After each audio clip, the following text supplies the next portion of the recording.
all you good kindred spirits, all of y'all that may come across this video, this live, right? I'm not gonna be on this live long. I was gonna upload a pre-recorded video, um, but again, I'm just finding with playing with these, these social media apps and things. I'm finding what works and what doesn't for me to be able to express myself and to get my message out there. So I just want to cut to the chase, and I want to really cut the bullshit, right? Um, I was gonna say permission to speak freely. Um, permission to speak as a mother, right? As a black mother. But I'm not even asking permission. I'm gonna say what I have to say. Um, God bless. May the Most High bless the transition and the time, this precious time of the transition of the dear soul, the beautiful soul of our brother, our young brother and son, Nolan Wells. Um, God bless his soul. Such a beautiful young man. So I'm speaking from a mother's perspective, like I have before. It really has me a little bit apprehensive to even come on social media and to speak in certain ways, because believe me when I tell you that when these things happen, because there are people with certain levels of mental illness and people who have psychopathies and certain psychoses, and they have issues with people of a certain skin tone, which is absolutely insane to me. But I also understand and aware enough that it is a psychological programming, and it is a program, right? It's a psychological conditioning. It is a hypnosis. It is a programming. It is a brainwashing, right? But it's sickening that people actually feel that way, that they don't look at you as of value at all. And because of that, when we lose one of our own, or when such a beautiful young man is, his life is taken at such a short time, some people look at that like that's a win. And you better believe that. Um, so for me, it makes me feel a way when I do come forth to express myself and raise my voice in this way, because there are some people who get off on some real weird things. You know what I mean? Um, so I just want to say, I I made the video yesterday, and I was coming in a very humble spirit because we don't know all of the details, and I know there's a lot of people like myself who we're intelligent, and sometimes we just wait and we're listening and we're observing and we're just getting the details and we're trying to figure things out because we don't want to overstep bounds. We want to respect the fact that the family is grieving, and there's a lot of things that we want to respect, especially his transition time, this sacred time of transition, and how fresh this situation is. Um, but as I continue to get these videos and these updates on my feed, I am continuously reminded of the things that people who look like me and our people are reminded of, the suspicions that we have. The whole story is suspect. The whole story is suspicious. And there were people and children who were lying from the beginning. And then the mother, his beautiful mother, she actually came forth and clarified some things as far as the children that he actually grew up with and that he was raised with, which was really insightful to me. Him leaving without his phone, we have common sense. We know that's not going to happen, especially for such a brother of such a young age. Him staying behind with a girl or whatever. But one of the bigger clues is that, they said that they heard him arguing with someone and telling them to give him back his phone and saying, "What are you doing?" So that seems like that's something that's already premeditated, or something that is being antagonized and is being aggravated. And then they said they heard an altercation. So as a mother, right, and as people with common sense, and then some people that has done certain work to discover certain things without saying certain terms, right? Because I'm not trying to claim a certain expertise or background, if you will. Um, But common sense will tell us that something bad happened prior to his untimely transition. And as a mother, I'm not gonna ask. I was being sarcastic when I was saying, "May I speak freely?" and permission to speak freely. But I'm gonna say that, in my speculation, I believe that there was an altercation.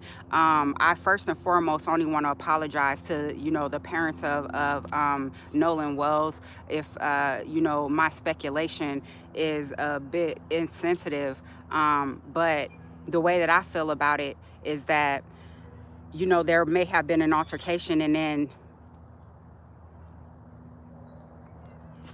something in my spirit really, really, really wants to say exactly what I think happened. But I think that when I'm thinking about his parents, I'm gonna go ahead and I'm gonna reserve my right to just not do that, because I don't want to be insensitive with sharing my imagination and my thoughts of what I think happened. But I think that it's absolutely absurd, and it's very baffling to know that the sheriff could, so prematurely say, well, we don't suspect any foul play.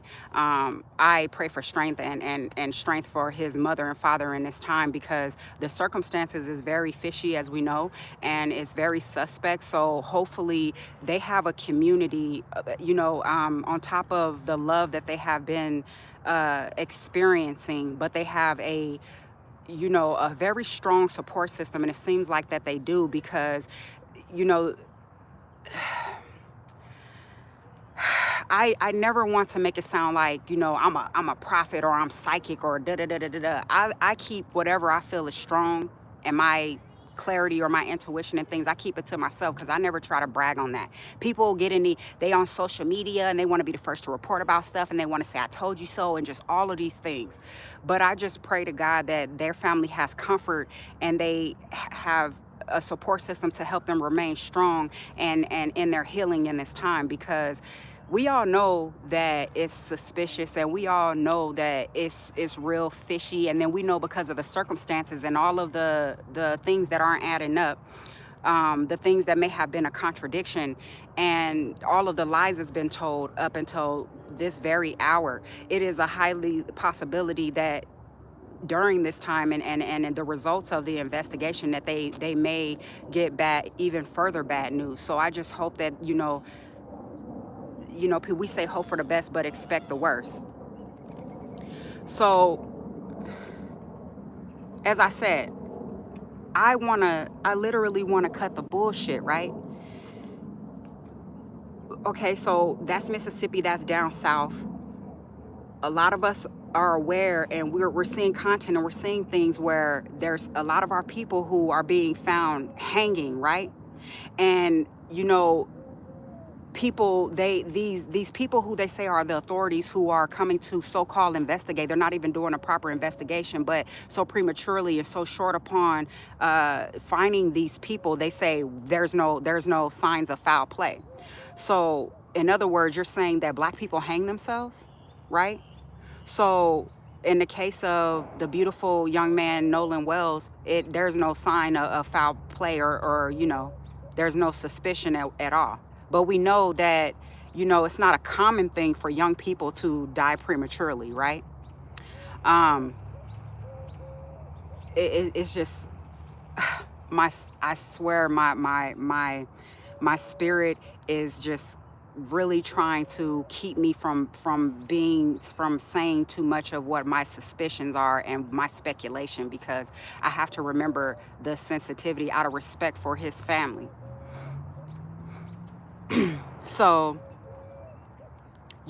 there's people, I really wanted to say this, that there's people in our community who look like us, and just wanted to drop this on this upload real quick before I end this video. There are people in our community who want to jump online, and they want to play detective, and they want to play investigator, and they don't even have the current credentials to even do so. But they will say, everybody gets online and everybody is being emotional, and I want to bring facts. Okay, well, I like to bring facts too, but in instances like this, I'm coming and I'm addressing it as a black mother, right? Coming in the spirit of a mother, a sister, a cousin, or the auntie, right? And they'll say, well, you know, that's what a lot of people do. They come online and then they're emotional. So you want to equate what we are already conscious and aware of, the issues that our communities have, right? And the issues that we have with the opposition, with a frequency and a demon that literally despises us just because of our mere existence and our mere presence. So you're going to tell us in so many words that we are not right, or it's not right for us to be emotional, or to, because of our emotions and our awareness, to be speculative? Is that what you're saying? Oh, well, I'm not going to be online and I'm not talking about emotions, and I'm not going to come at it with the emotions like people do, because, you know, I'm speaking facts and things.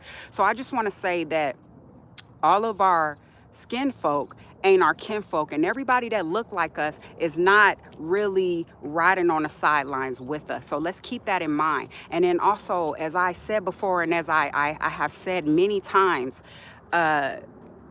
there are people who in this time, it's just like when you say, well, we talk about the great separation, right? We talk about the great separation, and we talk about that in a spiritual sense, right?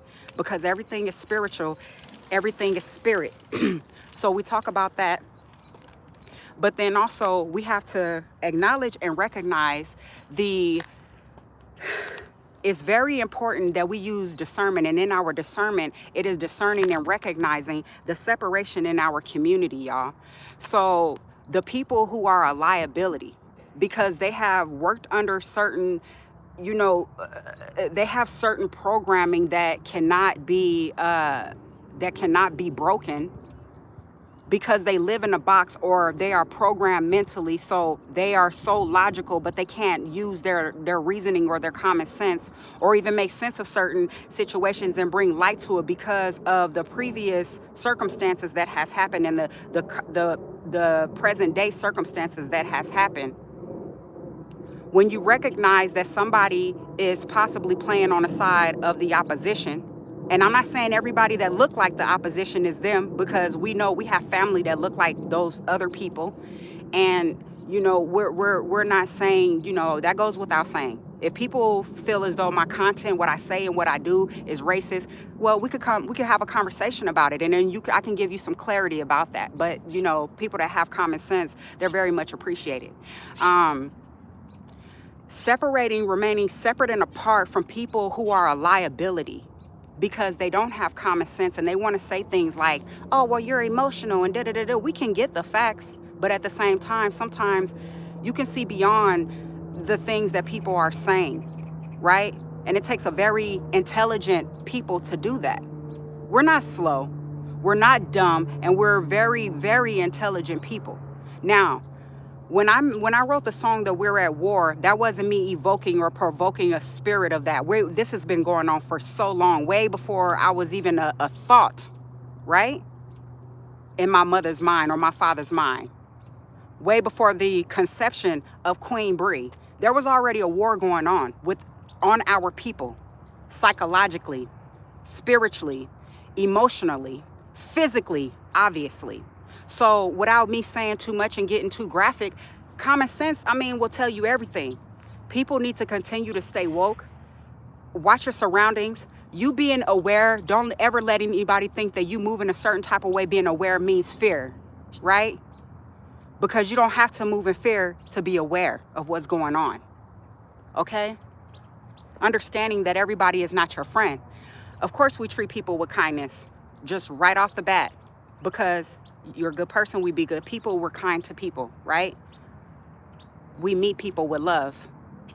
We meet people with peace where it's reciprocated. We meet people with love where it's reciprocated, and then the contrary should be the same. If someone is meeting you with war, then you need to stand in divine justice, right? Self-preservation is the first law of nature.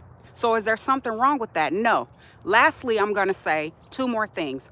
It reminds me every time I'm talking about this whole race thing that is very exhausting to talk about, but I'm here. I lift my voice for this. I'm lifting my voice for this. I continuously think about the sister who got online and was crying, talking about, why, and asking why and all of these things. Well, let me speak some truth into you, young sister, right?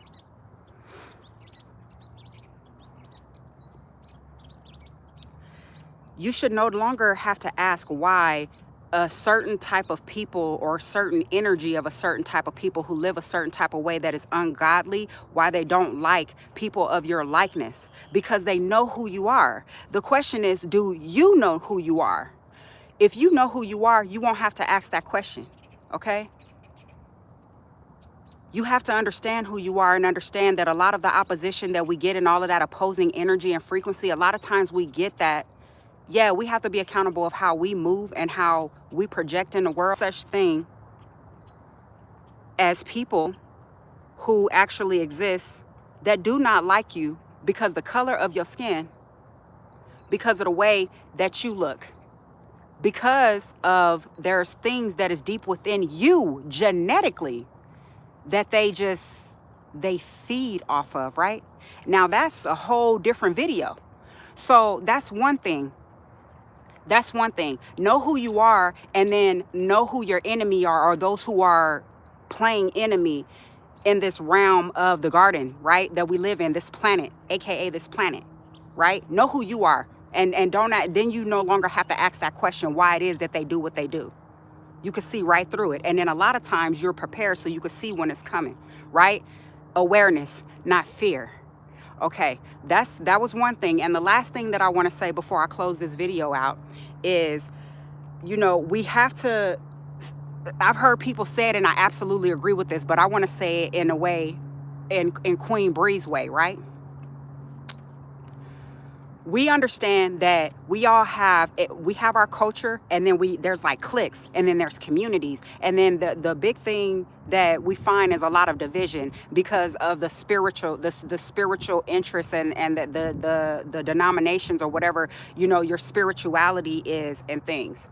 We all have the same common enemy, right? So on a spiritual level, and this is not what I'm about to say is not targeted towards the beautiful brother Nolan Wells' parents, because I know that question, especially when we lose people, we always ask why. But I just want to offer this on a broad scale, and people do not have to agree with this, but I just want to offer this, and I'm still trying to be sensitive, even though my energy is a little bit different.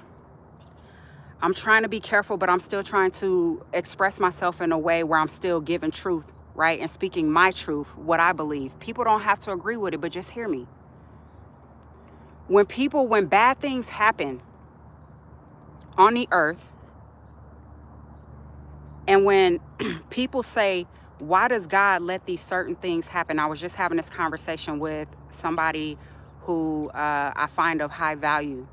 We had this conversation, and they actually served, and they were sharing with me that a lot of those people that go over there that have served our country, they become atheists after they were raised religiously, Christian, Catholicism, all of those things, right? They become atheists because of the things that they experience and the things that they see, which I understand. But when people say, what good God, right?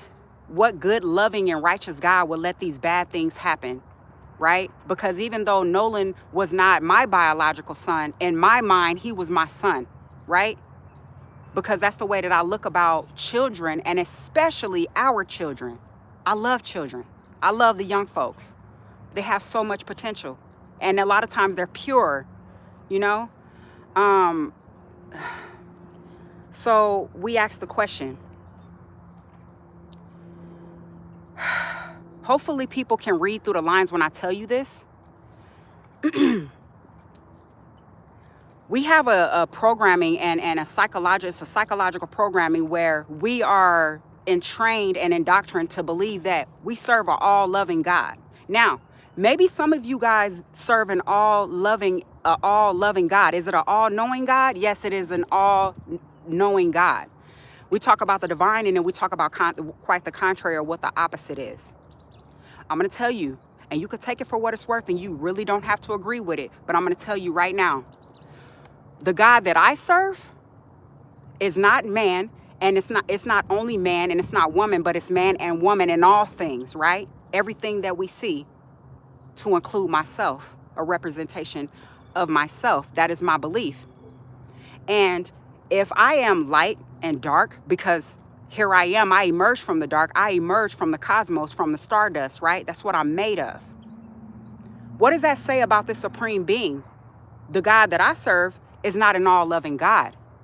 It is a just God. So some will say, okay, what are you getting at and what are you saying? You know, in the holy text in the scriptures, it says that my people perish for a lack of knowledge. Now, again, me remembering to be sensitive about the very fragile time and a very sensitive time that it is in this time, as it relates to, in respect to the beautiful young brother Nolan Wells and his family. You know, sometimes bad things happen because it's inevitable. It's inevitable. A lot of us that are spiritual and believe in astrology and things like that, that follow that, we say that it's all written in the stars or whatever. Do I think that every single thing is meant to happen and, you know, every single time? No, I think that things are made to happen because some people are irresponsible. Some people can't control their emotions. And there's just millions of factors as to why these bad things happen. But when we're talking about just generally on a spiritual level, what I'm trying to offer you is that the scripture says, and I don't know how people how they comprehend that. But my comprehension tells me my people perish for a lack of knowledge. So when certain bad things happen or whatever, it could be because maybe we didn't know, right? When the when the wars happen in, you know, these certain places in these far off lands, or even right here in this country, when those people came over here and they invaded the Americas and they began to, you know, try to pretend to be friends with not only the indigenous people of America, but the indigenous people of our Cuban, aka Africa, right? They pretend to be their friends. And then what does the people of the divine, who are righteous and peaceful, loving, compassionate people, do? They befriend them and they welcome them into their communities. The whole time they're plotting, right? So do you see where I'm going with this? Do you see the point that I am making? They plot, and then they give them diseases, and then they do all of these things, and then what ends up happening? They end up, so many people end up losing their lives because of it. So then that goes back to my people perish for a lack of knowledge. So all we can do in this time is to just do our due diligence wherever we can. There should be no blame that is pointed against Nolan Wells's mother and father. And for the people that are doing that online and that are blaming them and trying to make the parents feel bad, you know, you can tell when people are decent people and when they have the best interests of the child in mind. And I truly, honestly believe that. So all of these, excuse me, all of these clowns online that's trying to say things about his parents and questioning their parenting and why did you let him do this and why did you let him do that? We're not trying to raise our kids in a prison, okay? And for him to have friends that are white, I mean, let's be honest, it's 2026. There's not a lot of us that's really intentionally raising our kids to not befriend other people because of the color of their skin. Then we'll be taking up the ways of that particular enemy, now wouldn't we? Now, are we trying to be like that enemy? Are we trying to take up their ways? No, we're not. So shout out to the parents, because I think that they did a beautiful job with them. How are they to know what was going to happen? And then a lot of times, some things, it could be premeditated, but then sometimes it's a heat of passion or argument or whatever, and then things just happen that's bad. They'll say so many things. Why did you let them go? Well, why did they do this? Or they were, you know, people say some of the dumbest things, right? To try to, you know, paint a picture of the parents being irresponsible or negligent or something. I pray peace for them. I pray strength for them. As a mother, right? And as a community friend, as a sister. There's so much more that I can say about this. This video was just to say that, you know, it's always peace first where peace is given, but where there's not peace that's given, I'm encouraging people to, you know, to just ponder and to meditate on the thought that divine justice is a part of this great God that we serve. Okay, so you get the message, right? Are you guys getting the message? Okay, So we're peaceful first, and we give peace where peace is given, right?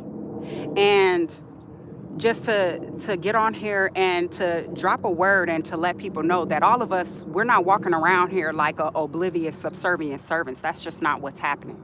So I'm going to end this video with peace and much peace to the soul of Nolan Wells, the beautiful young brother, and may his family have peace and healing and strength and comfort in this time.